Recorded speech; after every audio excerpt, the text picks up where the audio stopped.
నా తోటి నటుడు చిరంజీవి అభిమానులకు అందరికీ నమస్కారం. కొంచెం ఎలాబొరేట్గా మాట్లాడాలి గురువు గారు నేను, because this is the first time. My dear friends, శ్రద్ధగా వినండి, అన్నీ చెప్తాను. నేను చిరంజీవితో ఎన్ని సినిమాలు చేశానో ఏమిటని చెప్పే ముందు మూవీ ఆర్టిస్ట్ అసోసియేషన్ ప్రెసిడెంట్గా ఒక 2 మాటలు చెప్పాలి. ఇది మేము మూవీ ఆర్టిస్ట్ అసోసియేషన్ ప్రెసిడెంట్గా మా తోటి నటీనటులు కలిసి చేయవలసినటువంటి ఫంక్షన్ మా తోటి నటీనటుడికి వచ్చింది కాబట్టి. కానీ ఇన్కమ్ ట్యాక్స్ ప్రాబ్లం వల్ల ఇండివిజువల్గా ఒక అసోసియేషన్ చేయడానికి వీలు లేదు. చేస్తే మీరు సొంతంగా చేసుకోవచ్చు, కానీ అసోసియేషన్ తరఫున చేయకూడదంటే అందరం కలిసికట్టుగా చేద్దామన్న ఉద్దేశంతో మా కార్యవర్గ సభ్యులందరికీ చెప్పడం జరిగింది. ఈలోగా చలనచిత్ర పరిశ్రమ ముందుకొచ్చి అందరం కలిసి చేద్దామంటే సంతోషంగా ఇలా చేయడం జరిగింది. ఇక when I was studying in school, I was fan for Chiranjeevi. ఇది కాదా? నేను తిరుపతిలో చదువుకునే రోజుల్లో చిరంజీవి సినిమాలు చూసేవాడిని, అంటే నాకంటే సీనియర్, నాకంటే వయసులో పెద్దవాడు కాదా? కాదా? కాదు. ఓకే, అంటే ఎక్కువ చేతులు కాదు అంటున్నారు కాబట్టి మీరేం చెప్తే దానికి ఓకే అనాలా. నాకు చిరంజీవి అంటే చాలా ఇష్టం. నేనన్నా కూడా చిరంజీవికి ఇష్టమే. అప్పుడప్పుడు కలిసినప్పుడు మనసు విప్పి మాట్లాడుకుంటాం, అప్పుడప్పుడు ముభావంగా ఉంటాం అతను నేను. దానికి కారణం కూడా చెబుతాను. నేను అతను కలిసి నటించిన చిత్రాలు కిరాయి రౌడీలు సూపర్ హిట్, పట్టణం వచ్చిన పతివ్రతలు సూపర్ హిట్, బిల్లా రంగా సూపర్ హిట్. ఆ తరువాత కొంచెం గ్యాప్ ఏర్పడింది. వినాలి, శత్రువులు ఎక్కడో ఉండరు, శత్రువులు పక్కనే ఉంటారు అని. మన ఇంట్లో దొంగతనం చేసేది బయట ఎక్కడో రాడు, తెలిసిన వాడే దొంగతనం చేస్తాడు, తెలిసిన వాడే వెన్నుపోటు పొడుస్తారు, తెలిసిన వాళ్ళే తప్పులు చేస్తూ ఉంటారు. ఒక డ్యాన్స్ మాస్టరు, క్షమించాలి మై డియర్ ఫ్రెండ్స్, వినండి. ఒక డ్యాన్స్ మాస్టరు 3 పిక్చర్లు అయిన తర్వాత చిరంజీవికి కానీ లేకపోతే అరవింద్కి కానీ వాళ్ళ గ్రూపుల్లో ఎవరికో ఒక మాట చెప్పాడు. మోహన్ బాబు పలానా బీజేపీ గార్డెన్లో మీ సినిమా ఫ్లాప్ అయిందని మందు తాగుతున్నాడు అని. ఏమండి, ఒకరు చెబితే సక్సెస్ అవుతుందా, ఒకరు చెప్తే ఫెయిల్ అవుతుందా? భగవంతుడున్నాడు, వాడు డిసైడ్ చేయాలి సక్సెస్ ఫెయిల్యూర్. మనం సిన్సియర్గా కష్టపడుతున్నామా లేదా అంతవరకే. పలాని సినిమా ఫెయిల్ అవ్వాలని మనం కోరుకుంటే వాళ్ళకంటే ముందు మనం ఫెయిల్ అయిపోతాం. అది నా సిద్ధాంతం. ఇంటి పక్కన వాడు బాగుంటే మన ఇల్లు బాగుంటుంది, ఇంటి పక్కన పెంట కుప్పలుంటే మన ఇంట్లో మనం ఉండలేం, కంపు కొడుతుంది.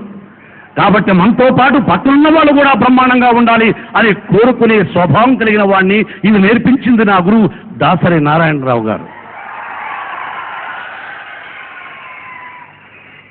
ఆ తర్వాత చక్రవర్తి అనే సినిమాలో యాక్ట్ చేయమని అరవింద్ వచ్చి నన్ను అడిగాడు. నేను చేయనని చెప్పాను. లేదు, ఏమిటి మీ ఇద్దరికి అన్నాడు. మా ఇద్దరికి ఏమీ లేదు, చేయనన్నాను. లేదు, చెయ్యాలి అన్నారు. ఓకే, చేస్తాను అని చెప్పాను. ఆ తర్వాత స్టూడియోలోకి వెళ్ళి స్టూడియో నుంచి బాబు కారు ఎక్కుతావా అన్నాడు. పది చిరంజీవి అన్నాను. ఇద్దరం వాళ్ళ ఇంటికి వెళ్ళాం. సంభాషణలో ఏమిటి బాబు, ఏమిటి చిరంజీవి, ఎందుకో ముభావంగా ఉన్నావు, నా మీద ఏమన్నా కోపమా, నేనేమీ అనలేదు అని. బాబు నువ్వు ఎలా అన్నావని తెలిసింది అన్నాడు. Artist mentality is very sensitive mentality, గాజు ముక్క లాంటిది. అంటే ఎదురుగా ఆంజనేయ స్వామి బొమ్మ ఉంది అతని కారుకు. చిరంజీవి, ఈ ఆంజనేయ స్వామి సాక్షిగా నేను అనలేదు, అలా అనుంటే నీకు చెప్పినవాడు సర్వనాశనమైపోతాడు అని చెప్పాను. కానీ ఒకరి పేదరికాన్ని, ఒకరి కష్టాన్ని నేను ఎప్పుడూ ఎగతాళి చేయను. కానీ అలా అన్నవాడు ఈ మధ్యనే అడుక్కు తినే పొజిషన్లో వచ్చి డబ్బులు ఇస్తారా అని అడిగాడు. ఎందుకు చెబుతున్నానంటే మా మధ్య మేము అందరం తల్లి లాంటి ఒక కుటుంబ సభ్యులం. మాకు అతని సక్సెస్ నా సక్సెస్, నా సక్సెస్ అతని సక్సెస్ అనుకుంటూ ఉంటాం. ఎస్, కానీ పక్కనున్న వాళ్ళు ఏ లబ్ధి కోసమో. చిరంజీవి ఏమీ మాట్లాడకూడదు, పద్మభూషణ్ చాలా సైలెంట్గా వచ్చి మాట్లాడాలి, నో కౌంటర్ బిజినెస్ అంటే ఎవడో ఒకడు పక్కనున్న వాడు చెబుతూ ఉంటాడు, మనం విన్నావా, చిరంజీవి విన్నాడా లేదా, అది కాదు. అంటే మాకు మేమంతా ఒక తల్లి బిడ్డనం. శివాజీ గారు ఒక ఎంబ్లం పెట్టారు, సౌత్ ఇండియన్ మూవీ ఆర్టిస్ట్ అసోసియేషన్లో ఒక తల్లికి 4 బిడ్డలని. తెలుగు, తమిళం, కన్నడం, మలయాళం. తల్లికి 4 బిడ్డలు. ఆ విధంగా మేము అందరం కుటుంబ సభ్యులం. చిరంజీవికి ఏమన్నా జరిగితే రాత్రి 12 గంటలకు వెళ్తాను నేను. Yes, it is true. But నాకు జరిగితే వస్తాడా లేదా అన్నది నేను చెప్పలేను. ఎందుకంటే చిరంజీవి ఫంక్షన్స్కి ఏ రోజు నన్ను అతను పిలవడు. ఇదే ఫస్ట్ ఫంక్షన్ నేను రావడం. కానీ నేను ప్రతి ఫంక్షన్కు చిరంజీవిని పిలిచాను, వచ్చాడు. అతను అల్లుడు గారికి ఫస్ట్ డైరెక్షన్ చేశాడు. ఆ పిక్చర్ 100 రోజులు ఆడింది. నేను పిలుస్తూ ఉంటా, కానీ అరవింద్ మాత్రం ఎందుకో మరి పిలవడు. పక్క నుండి చిరంజీవి కావాలన్నా వద్దు అంటూ ఉంటాను అనుకుంటాను అరవింద్. గొడవ చేయడం సహజం, బిడ్డలు తప్పకుండా గొడవ చేస్తారు. అయితే వీడు బిడ్డలే కాదు, మీరంతా నా బిడ్డలే కాదు, బిడ్డల కంటే ఎక్కువ.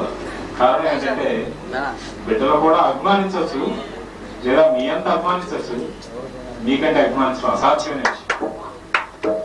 అసాధ్యం, దుస్సాధ్యం.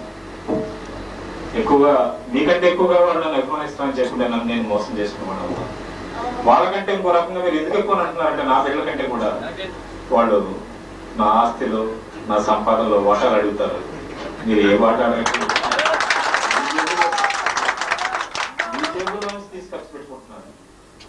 కొన్ని ఏళ్లుగా నాకు తెలిసి 10-15 ఏళ్ళుగా నేను మీకు ఎవరికి నేను ఉత్తరాలు రాయట్లేదు, ఫోటోలు పంపిస్తలేదు, మీ టెలిఫోన్స్ కూడా నేను ఆన్సర్ ఇవ్వట్లేదు, నేను పక్కనే ఉంటాను ఆన్సర్ ఇవ్వట్లేదు.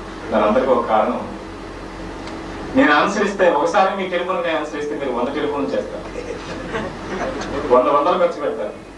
ఎంతో టైం, ఎంతో ఎనర్జీ, ఇవన్నీ మీరు నా మీద వేస్ట్ చేయడం నాకు ఇష్టం.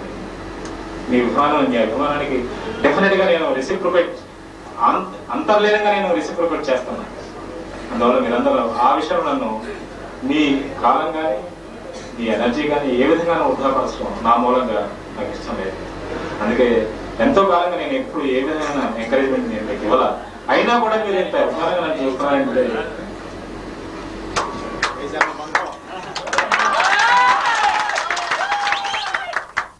ఎందుకంటే ఇద్దరు కొడుకులుంటే లేదా ఇద్దరు కూతురుంటే ఒకరికంటే ఒకరికి ఒక సెంటు భూమి, కొన్ని 100 ఎకరాలు ఇచ్చినా, కొన్ని కోట్ల రూపాయలు ఇచ్చినా, ఒక సెంటు భూమి అంటే ఇటు అయితే కొట్టుకుని మనం చదువుతారు. అటువంటి రోజుల్లో ఏమీ ఇవ్వకుండా, ఏమీ చేయకుండా, కనీసం మీ టెలిఫోన్స్ నేను ఆన్సర్ చేయకుండా, మీ లెటర్స్కి నేను ఆన్సర్ చేయకుండా ఇంతకాలంగా నేను చేస్తూ తప్పులు చేస్తాను. నాకు తెలుసు, ఆత్మసాక్షిగా నాకు తెలుసు నేను తప్పు చేస్తున్నాను. కానీ మీ భవిష్యత్తులు ఎక్కడ దెబ్బతింటాయని, అహర్నిశలు నన్ను ఆరాధించే నా అభిమానుల భవిష్యత్తు దెబ్బతింటాయని నేను వెనకడుగు వేసాను.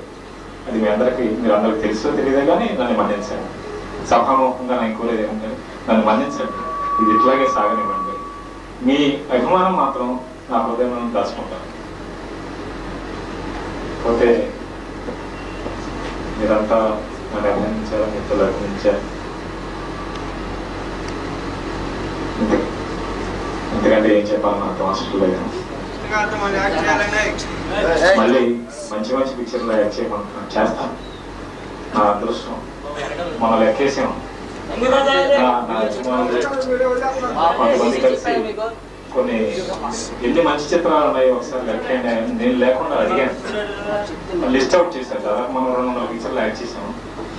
దానిలో దాదాపు మంచి పిక్చర్లు 60 పిక్చర్ల దాకా వాళ్ళు లిస్ట్ అవుట్ చేశారు. నేను మళ్ళీ చూశాను, దాదాపు 60 పిక్చర్లు నేను లైక్ చేసిన పిక్చర్లు, ప్రజలు కూడా అభిమానించిన పిక్చర్స్ బిజినెస్ వైజ్ కూడా అందరినీ ఆహ్లాదపరిచింది చేశాను. అది నా అదృష్టం. 60 నిమిషాల్లో ఒక నటులుగా నా వెనక నా కంటగా చెప్పుకోవడానికి, నేను ఉన్నప్పుడు చెప్పుకోవడానికి కానీ నేను పోయిన తర్వాత కూడా మీలాంటి అభిమానులు చెప్పుకోవడానికి ఒక చిహ్నం అది చాలు. ఈ జన్మకర్తే చాలు. అవార్డులు అంటారా దాదాపు 44-45 వచ్చినాయి. అవి కూడా మిత్రులు లెక్క పెట్టారు. నేను ఇవన్నీ లెక్క పెట్టను. బెస్ట్ యాక్టర్ అవార్డ్స్ వచ్చినాయి. I will do my best continue same phenomenal. అయితే సభాముఖంగా నా అభిమానం కోరేది ఏంటంటే కొత్త తరం నూతన తరం హీరోల్ని మీరు ఏ విధంగా ఇచ్చిపరుస్తారు. ఒకే రీజన్, మీరందరూ నా బిడ్డలు ఎలాగో నా బిడ్డలతో సమానమని ఎలా చెప్పానో వాళ్ళు కూడా నా బిడ్డలతో సమానం. వాళ్ళ ఏజ్ కూడా నా బిడ్డల ఏజ్. నా కుమారుడు 32 సంవత్సరాలు 33 సంవత్సరాలు వచ్చినాయి. అలాగే ఈనాడు బాలకృష్ణ గారి, చిరంజీవి గారు కానీ వీళ్ళందరూ కుడి విధంగా అదే ఏజ్. వాళ్ళతో మన కంపారిజన్స్ ఉండకూడదు, వాళ్ళతో మనకు పోటీ ఉండకూడదు. అయితే వాళ్ళకి గౌరవం చేయండి, లేకపోతే మీరు అంతగా మీరు నచ్చకపోతే సైలెంట్. అందువల్ల ఎవరితో మీకు పోటీ ఎక్కర్లా. ఈనాడు మన బిడ్డలతో ఏంటండి తన బిడ్డలతో పోటీ పడడు. అలాగే వాళ్ళంతా నా బిడ్డలు లాంటి వాడు. వాళ్ళతో నేను పోటీ పెట్టుకోను, మీరు కూడా పెట్టుకోవద్దు. ఇది సభాముఖంగా ఆవేదన, నివేదన. ఇంత సన్మానం ఇంత ఘనంగా నేను చేసినందుకు. అయినా నేను సన్మానాన్ని ఇష్టపడిన మిత్రులందరికీ తెలుసు. వారు కూడా చెప్పారు. జగన్మోహన్ రావు గారు, నగరరావు గారు, శ్రీనివాస్ గారు వీళ్ళంతా చెప్పారు. అయినా నేను తప్పించుకున్నామని చూశాను ఈసారి కూడా. చాలా కాలం 10 ఏళ్ళు అడుగుతున్నారు, ఏమంటే పెద్దవాడు సెంట్రల్ ప్లేస్ అంటే నేను ఇంత కష్టపడుతుంటే మీరు సన్మానానికి కూడా మీరు ఆలోచించి సభాముఖం కనపడరు ఏమిటండి ఇది. కాబట్టి మీ అందరికీ తెలుసు నేను పబ్లిక్ ఫిగర్ అయినా I'm more A private person. I'm a private man though I'm a public figure, though I'm a private person. So ఒక షై టైప్ ఆఫ్ పర్సన్. ఈ సభలో అభినందనలు ఇవన్నీ పెద్దగా ఇష్టపడే మనిషిని కాదు. అయినా నేను ఏం సాధించానని అనిపిస్తుంది ఎప్పటికప్పుడు. ఇంకా ఎంతో సాధించాల్సి ఉంది. నటుడుగానే వ్యక్తిగా చాలా సాధించాల్సి ఉంది. నటుడుగా కూడా ఇంకెన్నో మెట్లు ఎక్కాల్సి ఉంది. అయినా నాకు సన్మానం I'm also a commoner. One మన సో మెనీ పీపుల్ అనే ఫీలింగ్ నాలో. ఈ సన్మానాలు ఇవన్నీ అంతగానే ఇష్టపడేవాడు కాదు. అయినా తప్పించుకోగానే ఆ మధ్య బలవంతం చేస్తే సరే ఫోన్ చేయండి, ఎన్నిసార్లు రోజులైనా తర్వాత చేద్దామంటే ఫోన్ చేయండి నేను చెప్తాను. నేను రాజమండ్రి షూటింగ్కి వెళ్ళాను. ఫోన్ చేయకుండా డైరెక్ట్ కార్ వేసుకొచ్చాను. సో యాక్చువల్లీ కార్ నడిమి ఇంత ప్రేమతో ఇంత అభిమానంతో వాళ్ళందరూ వచ్చినప్పుడు కాలంతో బాగోలేదు. అవకాశం కూడా ఉంది కాబట్టి ఇక్కడ 10 రోజులు ఇప్పుడు మా ఊళ్ళో ఉండే అవకాశం వచ్చింది ఉంది కాబట్టి దాన్ని యాక్సెప్ట్ చేశాను. And I thank each and every person, one and every person from my heart, from my mind, from everything of mine. Thank you very